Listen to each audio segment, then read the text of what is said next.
ఒక కప్ప ఒక చెట్టు పైభాగానికి చేరుకోవాలని నిశ్చయించుకుంది. అది ఎలా సాధ్యమైంది? ఈ వీడియోలో ఉంది. లాస్ట్ వరకు చూడు.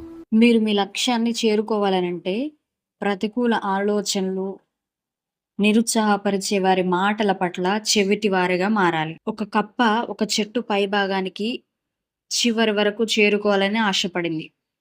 మిగిలిన కప్పలన్నీ ఇది అసాధ్యం, అసాధ్యం అని గట్టిగా అరిచాయి. ఇప్పటి వరకు ఏ కప్ప అంత పైకెక్కలేదు. కానీ ఆ కప్ప ప్రయత్నిస్తుంది. అప్పుడు చుట్టూ చాలా కప్పలు చేరి, నీకిదేం పోయే కాలం, పైకెక్కి ఏం సాధిస్తావు, ఏముంది పైన, నీ వల్ల కాదు, నీ వల్ల కాదు, నీ చేత కాదు అని ఆ కప్పను నిరుత్సాహపరిచాయి. నీకంటే ముందు చాలా కప్పలు కూడా ఇలాగ ప్రయత్నించాయి, కానీ ఎక్కలేకపోయాయి. నీ వల్ల కూడా కాదు, నీ ప్రయత్నం మానుకో అని అన్ని చేరి ఎగతాళి చేశాయి. కానీ ఆ కప్ప మాత్రం ఇంకా ఎక్కువగా ప్రయత్నిస్తుంది. దాని ఆశ ఒక్కటే, నేను పైకెక్కాలి అని. దాని ప్రయత్నం, ప్రయాస సఫలమయ్యింది. అది అనుకున్న గమ్యస్థానానికి అది చేరుకుంది. నిరుత్సాహపరిచిన కప్పలన్నీ ఆశ్చర్యపోయాయి. ఇది ఎలా సాధ్యమైంది, ఇది పైకి ఎలా వెళ్ళగలిగింది అని అవి ఆశ్చర్యపోయాయి. వాటికి అర్థం కాలేదు. తీరా చూస్తే అది చెవిటి కప్ప. నిరుత్సాహపరిచే దుష్టులు, దుర్మార్గులు ఉంటారు.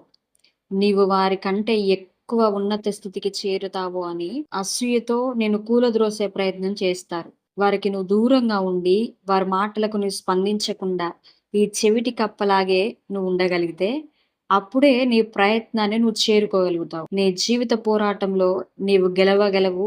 జీవితంలో ముందుకు సాగాలి, గెలవాలి, అభివృద్ధి కావాలి, అనుకున్నది సాధించాలి అంటే చెత్త మాటలకు స్పందించకుండా, చెడు వాగులు వాగే వారికి స్పందించకుండా ఈ చెవిటి కప్పలాగా నువ్వు ఉండగలిగితే నువ్వు అనుకున్న స్థానంలో నీ ప్రయత్నాలన్నీ సఫలపరచబడి నువ్వు అనుకున్న లక్ష్యాన్ని నువ్వు చేరుకోగలుగుతావు. నువ్వు ఒక మంచి కంపెనీలో ఉద్యోగం ప్రయత్నం చేస్తూ ఉండొచ్చు. నీ మీద అసూయగలిగిన వారు ఇలా అంటారు, నీకా ఆ కంపెనీలోనా, టైం వేస్ట్ చేసుకోకు, అందులో నీకు రాదు, సమయం వృధా చేసుకోకు, అందులో నీకు రాదు అని నిన్ను నిరుత్సాహపరిచేవారు ఉంటారు. నువ్వేదైనా బిజినెస్ చేయాలని ప్రయత్నిస్తున్నావేమో, ఆ బిజినెస్ నీకు కలిసి రాదులే, వదిలే, ఆలోచన వదిలే అని అనేవాళ్ళు ఉంటారు. నువ్వు సొంత ఇల్లు కట్టుకోవాలని ప్రయత్నిస్తున్నప్పుడు నీ వల్ల కాదులే అని నిన్ను నిరుత్సాహపరిచే వారు కూడా ఉంటారు.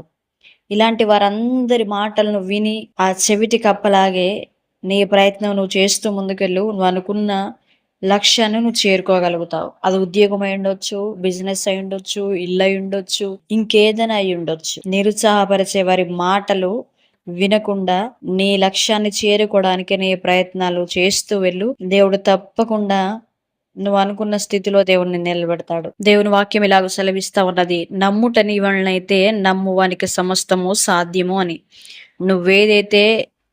ఏదైతే నీ లక్ష్యం ఉన్నదో అది నువ్వు సాధించాను అనే నమ్మకం నీకున్నట్లయితే ఖచ్చితంగా ఆ లక్ష్యాన్ని నువ్వు సాధించగలవు.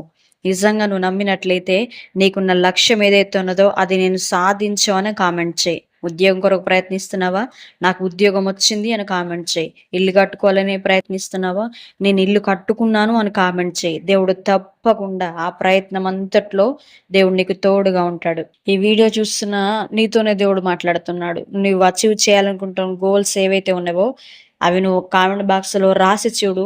నీ జీవితంలో అది తప్పకుండా నెరవేరుతుంది. నమ్మే విశ్వాసంతో నువ్వు రాసి చూడు, దేవుడు నీ జీవితంలో అది తప్పకుండా ఇస్తాడు. ఈ సందేశం మీ హృదయాన్ని తాకినట్లయితే లైక్ చేయండి. ఇలాంటి ఆత్మీయ మరియు ప్రోత్సాహకరమైన వీడియోల కోసం మా ఛానల్ని సబ్స్క్రైబ్ చేయండి. మీ అభిప్రాయాన్ని కామెంట్లో తెలియజేయడం మర్చిపోవద్దు.